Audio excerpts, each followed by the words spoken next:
ዓለም ሁሉ በጉጉት ሲጠብቀው የነበረው የአውሮፓ ቻምፒዮንስ ሊግ ፍጻሜን ዛሬ በቡዳፔስት ፑሽካሽ አሬናም ፍጻሜውን ያገኛል። ፖዲዩም በአሰልጣኞች እንዲሁም በተጫዋቾች የቃላት ጦርነት እየቀጠለው የአውሮፓ ቻምፒዮንስ ሊግ ዛሬ ፍጻሜውን ሲያገኝ እንግዲህ ማን ያሸንፋል የሚለው በጉጉት የሚጠበቀው ጉዳይ ነው። ባርሴሎናም ፖዲዩ እንግዲህ ተጫዋቾች ማስፈረም ላይ ተጠምዷል።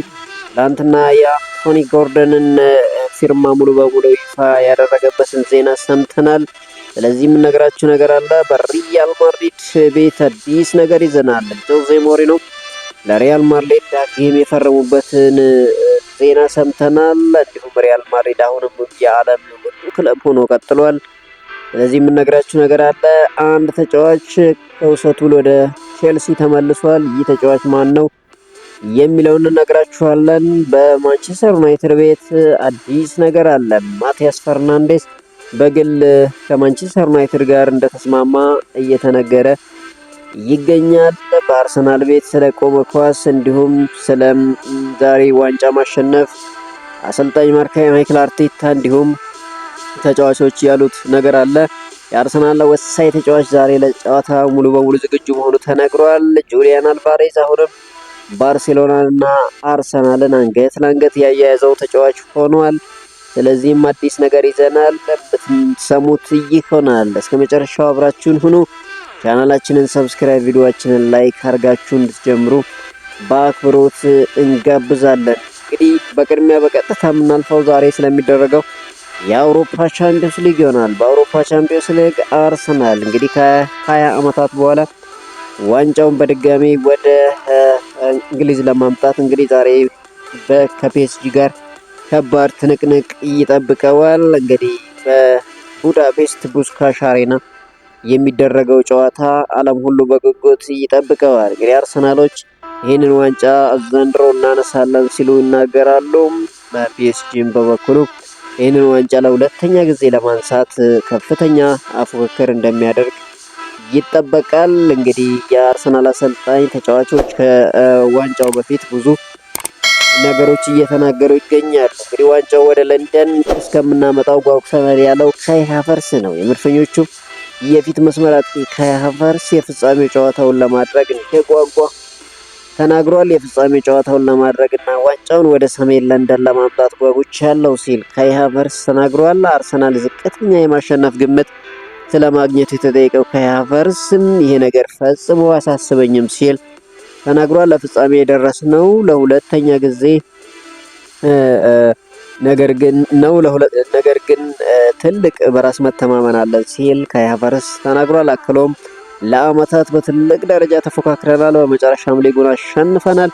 ይሄ ትልቅ ነገር ጨምሮልናል፣ የሚፈጠረውን እናያለን፣ ግምቱ ለውጥ አያመጣም ሲል ካይ ሃቨርትዝ ተናግሯል። እነሱን እናሸንፋቸዋለን፣ ወደ ሜዳ የምንገባው ለማሸነፍ ለመፋለም ነው ሲል እንግዲህ ካይ ሃቨርትዝ ተናግሯል። ለማንኛውም እንግዲህ ዛሬ ይህን ዋንጫ አንስተው አርሰናሎች ከ20 ዓመት በኋላ ድላቸውን ያከብራሉ ወይስ ደግሞ የሚለው በጉጉት የሚጠበቀው ጉዳይ ነው። እንግዲህ የፈረንሳይ የቀድሞ ተጫዋች ፓትሪክ ቬራ ከአርሰናል ውጪ ፒኤስጂ የሚያሸንፍ ክለብ የለም ሲል ተናግሯል። ይሄ ፒኤስጂ ወድጄዋለሁ ያለው ፓትሪክ ቬራ ባለፉት ዓመታት የአውሮፓ ምርጡ ክለብ ነው፣ ሁሉም ነገር አላቸው ሲል ፓትሪክ ቬራ ተናግሯል።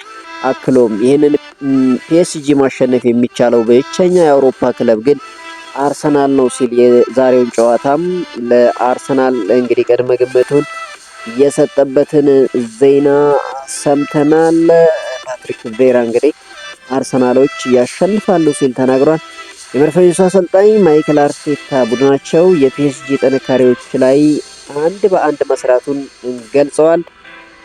አንድ ዋንጫ አለን፣ አሁን ሁለተኛ ዋንጫ እንፈልጋለን ያሉት ማይክል አርቴታ ቡድኑ ሁለተኛ ዋንጫ የማሸነፍ አቅም አለው ሲሉ እንግዲህ ተናግረዋል። ለፒኤስጂ የተሻለ የአሸናፊነት ግምት መሰጠቱን ያነሱት አሰልጣኝ እኛ ደግሞ ወደዚህ የመጣን ዋንጫውን ከእነሱ ለመቀማት ነው ሲሉ ተናግረዋል። ፒኤስጂ ምን ማድረግ እንደሚችል አንድ ለአንድ ተንትነናል፣ ለየትኛውም ሁኔታ ዝግጁ ነን፣ ምን እንደሚያደርጉ እናውቃለን ሲል ማይክል አርቴታም ተናግሯል። አሰልጣኝ ማይክል አርቴታ በንግግራቸው ወቅት ጁሪያን ቲምበር እና ኖኒ ማዱኬ ለፍጻሜው ዝግጁ መሆናቸውን ተናግረዋል። በተያያዘ ዜና የመድፈኞቹም የኋላ መስመር ተሰላፊ ጁሊያን ቲምበር ቡድናቸው የፒኤስጂን ጥንካሬ ጠንቅቆ እንደሚያውቅ ተናግሯል። አርሰናል ከዚህ በፊት ከፒኤስጂ ጋር መጫወቱን ያነሳው ጁሊያን ቲምበር የእነሱን ጥንካሬ እናውቃለን ሲል ተናግሯል።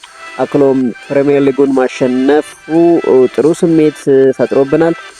ዛሬ እንግዲህ ለሁሉም ሰው የተለየ ቀን ይሆናል ሲል ተናግሯል። በቆመ ኳስ ምክንያት ስለሚደርስባቸው ትችት የተጠየቀው ጁሊያን ቲምበር ይህንን ነገር በፍጹም አያበሳጨኝም ሲል ተናግሯል። ይሄ የእኛ ጥንካሬ ነው ሲል በስራ ውጤት እየመጣ መሆኑን ያስረዳው ጁሊያን ቲምበር ትችቱ አያበሳጨንም ሲል እንግዲህ ስለ ቆመ ኳስ ያላቸው ጥንካሬ ለብዙዎች ትችት መሆኑ እንደማያሳስበው ተናግሯል። አምበላቸው ማርቲን ኦዴጋርድ የዋንጫ ጣም ልዩ እንደሆነ እናውቃለን ሲል እንግዲህ ተናግሯል። ማንን እንደሆነ እናውቃለን የሚለው ኦዴጋርድ ከጥሩ ቡድን ጋር እንጫወታለን፣ ትልቅ ጨዋታ ነው፣ ነገር ግን ዝግጁ ነን ሲል ተናግሯል። አክሎም ጨዋታውን ማሸነፍ እንፈልጋለን ያለው ኦዴጋርድ ዋንጫ ከፍ አድርገህ ስታነሳ ምን ያህል አስደናቂ እንደሆነ እናውቃለን።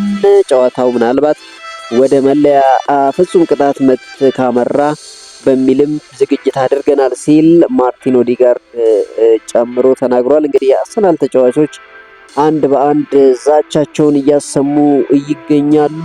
እንግዲህ አርሰናሎች ምናልባት ከ20 ዓመት በኋላ ይሄንን ዋንጫ አምጥተው ደስታቸውን እጥፍ ድርብ ያደርጋሉ የሚለው ጉዳይ እንግዲህ ተጠባቂ ይሆናል። የፒኤስጂው አሰልጣኝ ሉዊስ ኢንሪኬ አሰልጣኝ ማይክል አርቴታ ከቀናት በፊት ቅዳሜ የአውሮፓ ሻምፒዮን እንሆናለን ብለው ተናግረው ነበር። አሰልጣኝ ሉዊስ ኢንሪኬ ስለ ማይክል አርቴታ ንግግር ያላቸውን አስተያየት እንዲያካፍሉ ተጠይቀው ነበር። አስተያየቱ ተነሳሽነት ጨምሮላቸው እንደሆነ የተጠየቁት ሉዊስ ኢንሪኬ በቻምፒዮንስ ሊግ ፍጻሜ እንደምንጫወት ተነሳሽነት የሚጨምር ነገር የለም ሲሉ ተናግረዋል። ጨምረው እንግዲህ ዛሬ ማን ምርጥ እንደሆነ እና ማን ዋንጫዎችን እንደሚያሸንፍ አብረን የምናየው ይሆናል። ዛሬ ሁለት የተለያየ ጨዋታ ያላቸው ሁለት ቡድኖች ይጫወታሉ። እኛ ጥሩ የምንከላከል ቡድን ነን፣ እነሱም ብዙ ጎል ያስቆጥራሉ ሲሉ ሉዊስ ኢንሪኬ ተናግረዋል። የፒኤስጂው ተጫዋች ማርኪኒዮስ በበኩሉ የአርሰናል ጥንካሬ ላይ ተዘጋጅተናል ሲል እንግዲህ አስተያየቱን ሰጥቷል። ስለ ቆመ ኳስ የተጠየቀው ማርኪኒዮስ በዚህ አጫወት ላይ በደንብ ሰልጥነናል፣ ከዚህ በፊትም አይተናቸዋል ሲል ተናግሯል። አክሎም በጨዋታው ምን እንደሚፈጠር አናውቅም፣ ስለዚህ በሁሉም መልኩ እንዘጋጃለን ሲል ማርኪኒዮስ እንግዲህ ተናግሯል። ማርኪኒዮስ በፒኤስጂ ቤት እንግዲህ ብዙ ዋንጫዎችን ያነሳው ተጫዋች ነው። ዛሬ እንግዲህ በኋላ መስመር ይጠበቃል። የፒኤስጂው የፊት መስመር ተጫዋች ኡስማን ዴምቤሌ እንግዲህ ዛሬው ተጋጣሚያቸው አርሰናል ጥሩ ቡድን መሆኑን ተናግሯል። አርሰናል በጣም ምርጥ ቡድን ነው ያለው ኡስማን ዴምቤሌ እዚህ በፍጻሜው መገኘት ይገባው ይሆን ሲል ተናግሯል። በሁሉም ነገር የተዋጣላቸው ናቸው፣ አስገራሚ ተጫዋቾችም አሏቸው ሲል ጨምሮ ተናግሯል። አክሎም ዋንጫ ለማሸነፍ ጽኑ ፍላጎት ያላቸው ምርጥ ተጫዋቾች አሉን። ታላቅ ተጫዋቾች መሆን ከፈለግን ይህንን ዋንጫ ደጋግመን ማሸነፍ አለብን ሲል ተናግሯል። ሁል ጊዜ በሻምፒዮንስ ሊግ ፍጻሜ መገኘት እንፈልጋለን። ለክለቡ ታሪካዊ ምሽት ነው። ዛሬ እንግዲህ ምሽቱ ታሪካዊ ይሆናል ሲል ኡስማን ዴምቤሌ ተናግሯል። ስለ ቡድኑ ዝግጅት የተጠየቀው ዴምቤሌ ለማሸነፍ ዝግጁ ነን፣ ያ ባይሆንም እዚህ አንገኝም ሲል እንግዲህ ኡስማን ዴምቤሌ ተናግሯል። ኡስማን ዴምቤሌ ከሰሞኑ እንግዲህ ጉዳት አለበት ሲባል ነበር። ነገር ግን ኡስማን ዴምቤሌ እና አሽራፍ ሀኪሚ አሁን ዝግጁ መሆናቸውን አሰልጣኝ ሉዊስ ኢንሪኬም ተናግረዋል። ሉዊስ ኢንሪኬም ሲናገሩ እንግዲህ ያለ ፍርሃት እንጫወታለን ሲሉ ተናግረዋል። የፒኤስጂው አሰልጣኝ ሉዊስ ኢንሪኬ በዛሬው ጨዋታ እንግዲህ በፍጻሜው ጨዋታ አለ ፍርሃት እንደሚንቀሳቀሱ ተናግረዋል። ሉዊስ ኢንሪኬ በንግግራቸው ወቅት አዲስ አይደለም፣ ለፍጻሜ እንዴት መዘጋጀት እንዳለብን እናውቃለን ሲሉ ተናገሩ። አክሎም ደጋፊያችን ከጎናችን ናቸው ያሉ ሲሆን በምርጥ ብቃታቸው ላይ ሆነን እንጫወታለን፣ ጨዋታው በመዝናናት እንጫወታለን፣ ያለ ፍርሃት እንጫወታለን ሲሉ እንግዲህ ሉዊስ ኢንሪኬ ፒኤስጂ ዛሬም ጥሩ እንቅስቃሴ በማድረግ እንደሚጫወት እና ምንም አይነት አፈግፍጎ የመጫወት እቅዱ እንደሌለው አስረድተዋል። እንግዲህ ፒኤስጂ ዛሬ ይህንን የአውሮፓ ቻምፒዮንስ ሊግ የሚያሸንፍ ከሆነ ለተጫዋቾቹ ጉርሻ መዘጋጀቱም ተነግሯል። የአውሮፓ ቻምፒዮንስ ሊግ ፍጻሜ ተፋላሚ ፒኤስጂ ለተጫዋቾቹ ጉርሻ ማዘጋጀቱም ተሰምቷል። ቡድኑ የቻምፒዮንስ ሊግ ዋንጫዎችን የሚያሸንፍ ከሆነ ለእያንዳንዱ ተጫዋች 1 ሚሊዮን ዩሮ ጉርሻ መዘጋጀቱ ተነግሯል። በአውሮፓ ቻምፒዮንስ ሊግ ውድድር የተካፈለ ተጫዋች በእኩል ጉርሻው እንደሚያገኝ ሌፕሲግ እንግዲህ ዘግቧል። በጉርሻው ዙሪያ ማርኪኒዮስ፣ ዴምቤሌ፣ ሀኪሚ እና ቪቲኒያ ከክለቡ አስተዳደር ጋር መደራደራቸው ተናግሯል። ፒኤስጂ ባለፈው የውድድር ዓመት በተመሳሳይ ለተጫዋቾቹ ጉርሻ አዘጋጅቶ እንደነበር ይታወሳል። ዛሬም ይህን ዋንጫ የሚያሸንፉ ከሆነ እንግዲህ ጉርሻ እንደተዘጋጀላቸው ዜናዎች ተናግረዋል። እንግዲህ የፈረንሳዩ ክለብ ፒኤስጂ ዛሬ ለፍጻሜው የሚሳተፉትን ተጫዋቾችም ይፋ አድርጓል። እንግዲህ አሽራፍ ሀኪሚ፣ ባልዶ፣ ማርኪኒዮስ፣ ዛባርኔ፣ ካቫራትስኬሊያ፣ ፋቢያን ሪዮስ፣ ጎንካሎ ራሞስ፣ ዴምቤሌ፣ ዲዛሪ ዱዌ፣ ቪታኒያ፣ ሊካንጊን፣ ሄርናንዴስ፣ ማዩሉ፣ ኑኖ ሜንዴስ፣ ድሮግባ፣ ኮለም፣ ቻቫሌር፣ ዛይር ኤሜሪስ፣ ሳፎኖን፣ ጃኖቶ፣ ሚባዬ፣ ፓቾም፣ ጃኦ ኔቬስ እና ሬናቶ ማሪን እንግዲህ የቡድን ስብስብ ውስጥ የተካተቱ ተጫዋቾች ናቸው። እንግዲህ በተጨማሪም የ18ቱ አማካይ ኒጃንቱ በስብስቡ መካተት ችሏል። እንግዲህ ተጫዋቾቹ ዛሬ ይህንን ዋንጫ የሚያሸንፉ ከሆነ እነኚህ ሁሉ ተጫዋቾች እንግዲህ 1 ሚሊዮን ዩሮ ጉርሻ እንደሚያገኙ ተዘግበዋል። ወደ ሌላ ዜና ስናልፍ እንግዲህ አጠራጠር ያሉ ዜናዎችን ለመመልከት ያክል ፈረንሳይ የተከላካይ ስፍራ ተጫዋች ኢብራሂማ ኮናቴ ውሉ ሲያበቃ ከሊቨርፑል ጋር እንደሚለያይ ተገልጿል። በዚህ ዓመት ሊቨርፑል ያለው ኮንትራት የሚጠናቀቀው ኢብራሂማ ኮናቴ በነፃ ዝውውር እንደሚለቅ ተነግሯል። ሊቨርፑል የተጫዋቹን ኮንትራት ለማራዘም ከስምምነት መድረስ እንዳልቻሉ ተገልጿል። ተጫዋቹ የጠየቀው እና ሊቨርፑል ለመክፈል ያቀረበው ክፍያ ከፍተኛ ልዩነት እንዳለው ለክለቡ ቅርብ የሆኑ ምንጮች ተናግረዋል። እንግዲህ ይሄ ተጫዋች በሪያል ማድሪድ የሚፈለገው ተጫዋች ነበር። አሁን ከሊቨርፑል ጋር የመለያየቱ ነገር እንደ ሰፋ እየተነገረ ይገኛል። ሌላው ከሰሞኑ እያወዛገበ ያለው የጁሊያን አልቫሬስ ጉዳይ ነው። ጁሊያን አልቫሬስ እንግዲህ በባርሴሎና እና በአርሰናል በጥብቅ የሚፈለገው ክለብ ሆኗል። ለጁሊያን አልቫሬስ ባርሴሎና 100 ሚሊዮን ዩሮ የመጀመሪያ የዝውውር ሂሳብ አቅርበዋል። ነገር ግን አትሌቲኮ ዲ ማድሪድ በሁኔታው ደስተኛ አለመሆናቸውን ፋብሪዚዮ ሮማኖ አስነብቧል። አርጀንቲናዊ ተጫዋች ጁሊያን አልቫሬስ አትሌቲኮ ማድሪድን መልቀቅ እንደሚፈልግ ማሳወቁ ይታወቃል። ታዲያ ባርሴሎና እና አርሰናል እንግዲህ በዚህ ተጫዋች ዙሪያ ትንቅንቅ ጀምረዋል። አርሰናልም እንግዲህ 100 ሚሊዮን ዩሮ ማቅረቡ እየተሰማ ይገኛል። እስካሁን ማረፊያው ያልታወቀው ጁሊያን አልቫሬስ የክረምቱ መነጋገሪያ እንደሚሆን እንግዲህ ብዙዎች እየተናገሩለት ይገኛሉ። አርሰናል ወይስ ደግሞ ባርሴሎና የሚለው ተጠባቂ ጉዳይ ነው። ነገር ግን ባርሴሎና ትናንትና ተጫዋች ማስፈረሙን ይፋ አድርጓል። የካታላኑ ክለብ አንቶኒ ጎርደንን ከኒውካስል ዩናይትድ በ80 ሚሊዮን ዩሮ ማስፈረሙን እንግዲህ በይፋ አስታውቋል። እንግዲህ የፋይናንስ ችግር የነበረበት ባርሴሎና ትልቅ ዝውውሮችን ሲያደርግ ከ2022 በኋላ ለመጀመሪያ ጊዜ ሆኗል። ባርሴሎና ባለፉት ጥቂት ወራት ውስጥ ከላሊጋው ጋር በቅርበት ሲወያይ እንደነበር ተገልጿል። በኋላም ላሊጋው በሊጉ የደሞዝ ክፍያ ገደብ ደንብ አንጻር ባርሴሎና ጥሩ ሁኔታ ላይ እንዳለ ማሳወቁ ተነግሯል። ይሄንንም የሆነው ባርሴሎና በቅርቡ በከፈተው አዲሱ ካምፕ ኑ ስታዲየም ምክንያት መሆኑ ተዘግቧል። ካምፕ ኑ ስታዲየም ቪአይፒ ወንበሮች ሽያጭ ክለቡ የፋይናንስ ሁኔታውን እንዲያስተካክል እንደረዳው ተነግሯል። እንግዲህ በተጨማሪም ሮበርት ሌቫንዶስኪን አይነት ትልቅ ተጫዋች ቡድኑ መልቀቅ የደሞዝ ክፍተት መፍጠት እንደጠቀማቸው ተነግሯል። እንግዲህ ባርሴሎናዎችም እስከ 2031 የሚያቆየውን ኮንትራት በመፈረም ትላንትና አንቶኒ ጎርደንን እንግዲህ ለባርሴሎና መፈረሙ ይፋ አድርገዋል። ይህ ተጫዋች ለባርሴሎና ከፈረመ በኋላ እንግዲህ ባርሴሎና የዓለም ምርጡ ክለብ ነው ሲል አስተያየቱን ሰጥቷል። ባርሴሎና የተቀላቀለው እንግሊዛዊ ተጫዋች አንቶኒ ጎርደን በአዲሱ ክለቡ አቀባበል እየተደረገለት ይገኛል። በአቀባበል ዝግጅቱ ላይ እንግዲህ አስተያየት የሰጠው አንቶኒ ጎርደን ለዚህ ፈተና ዝግጁ ነኝ ሲል በስፓኒሽ ቋንቋ ተናግሯል። አክሎም ባርሴሎና ሁሉም ሰው ምን ያህል ትርጉም እንዳለው ያውቃል። ያለው አንቶኒ ጎርደን ለዓለም ምርጡ ክለብ ለመጫወት ዝግጁ ነኝ ሲል ተናግሯል። ባርሴሎና እንደፈለገኝ ስሰማ ነው መቀላቀል የፈለኩት። ዝውውሩ በ2 ቀናት ነው የተጠናቀቀው ሲል አንቶኒ ጎርደን ተናግሯል። አያይዞም ለባርሴሎና መጫወት የልጅነት ህልሜ ነው፣ እዚህ በመሆኔ በጣም ደስተኛ ነኝ ሲል እንግዲህ አንቶኒ ጎርደን ከፊርማው በኋላ ተናግሯል። እንግዲህ ሌላው ፈራሚያቸው ቀጣይ ይሆናል ተብሎ የሚጠበቀው በርናንዶ ሲልቫ ነው። ከማንቸስተር ሲቲ የለቀቀው በርናንዶ ሲልቫ በነፃ ባርሴሎና እንደፈረመም እየተነገረ ይገኛል። ምንም እንኳን ይፋ የሆነ ዜና ባንሰማም በርናንዶ ሲልቫም ባርሴሎናን የመቀላቀሉ ጉዳይ የሰዓታት ጉዳይ ካልሆነ በቀር ይፋ እንደሚደረግ ይጠበቃል። ሌላው እንግዲህ ጁሊያን አልቫሬስ ጉዳይ ነው። እንግዲህ ጁሊያን አልቫሬስ ባርሴሎና፣ ፒኤስጂ፣ አርሰናል በጥብቅ የሚፈልጉት ተጫዋች ነው። በተለይ አርሰናል እና ባርሴሎና እንግዲህ 100 ሚሊዮን ዩሮ ሁሉ ማቅረባቸው እየተሰማ ይገኛል። የጁሊያን አልቫሬስ ፊርማስ የት ይገባል የሚለው በጉጉት የሚጠበቀው ጉዳይ ሆኗል።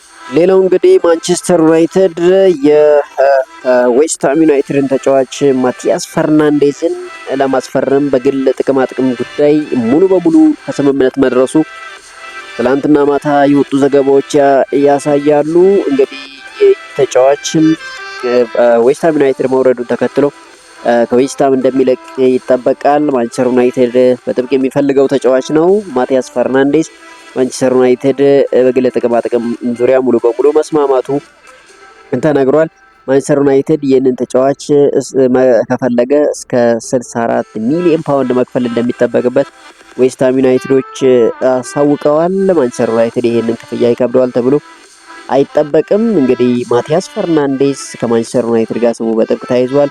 ማቲያስ ፈርናንዴዝ እንዲሁም ብራዚላዊ ኤደርሰን ከማንቸስተር ዩናይትድ ጋር በግል ጥቅማጥቅም እንደተስማሙ ተሰምቷል። ማንቸስተር ዩናይትድ ከጣሊያናዊ ተጫዋች ሳንድሮ ቶናሊ ጋርም ስሙ እየተያያዘ ይገኛል። እንግዲህ ማንቸስተር ዩናይትድ በመሃል ሜዳው ላይ በጣም ቁልፍ የሆኑ ተጫዋቾችን ያስፈርማል ተብሎ ይጠበቃል። ከወዲሁ እንግዲህ ማቲያስ ፈርናንዴዝ፣ ኤደርሰን በግል ጥቅማጥቅም እንደተስማሙ እየተነገረ ይገኛል። ሌላው ሳንድሮ ቶናሊ፣ አዳም ዋርተን የክሪስታል ፓላሱ አዳም ዋርተን እንዲሁም ኤሊዮት አንደርሰን ከኖቲንጋም ፎረስት የማንቸስተር ዩናይትድ ራዳር ስር ያሉ ናቸው። ማንን ያስፈርማል የሚለው እንግዲህ በጉጉት የሚጠበቀው ጉዳይ ቢሆንም አሁን ላይ ከኤደርሰን እና ማቲያስ ፈርናንዴዝ ጋር ግን በግል ጥቅማጥቅም መስማማቱም እየተነገረ ይገኛል። አሰልጣኝ ጆዜ ሞሪኖ ወደ ቀድሞ ክለባቸው ሪያል ማድሪድ ለመመለስ ፊርማቸውን አኑረዋል። ፖርቹጋላዊ አሰልጣኝ ጆዜ ሞሪኖ ሪያል ማድሪድን ለሚቀጥሉ 3 ዓመታት ለማሰልጠን እንግዲህ ፈርመዋል።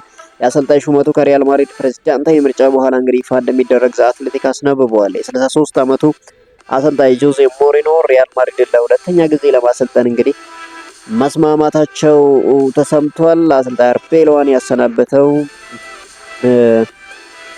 ሪያል ማድሪድ እንግዲህ ጆዜ ሞሪኖ ዳግም ወደ ክለባቸው መመለሳቸው እየተነገረ ይገኛል። እንግዲህ በተያያዘ ዜና ሪያል ማድሪድ የዓለም ውዱ ክለብ መሆኑ ተነግሯል። እንግዲህ ጥሩ ያልሆነ ጊዜ እያሳለፈ የሚገኘው ሪያል ማድሪድ ዳግም የዓለም ውዱ ክለብ መሆኑን መስክሯል። ሪያል ማድሪድ በአሁኑ ሰዓት $9.5 ቢሊዮን ዋጋ እንዳለው ፎርብስ በትላንትናው ዘገባው ይፋ አድርጓል። ሪያል ማድሪድ ከተቀናቃኙ ባርሴሎና $2 ቢሊዮን በርቶ እንግዲህ መቀመጥ ችሏል።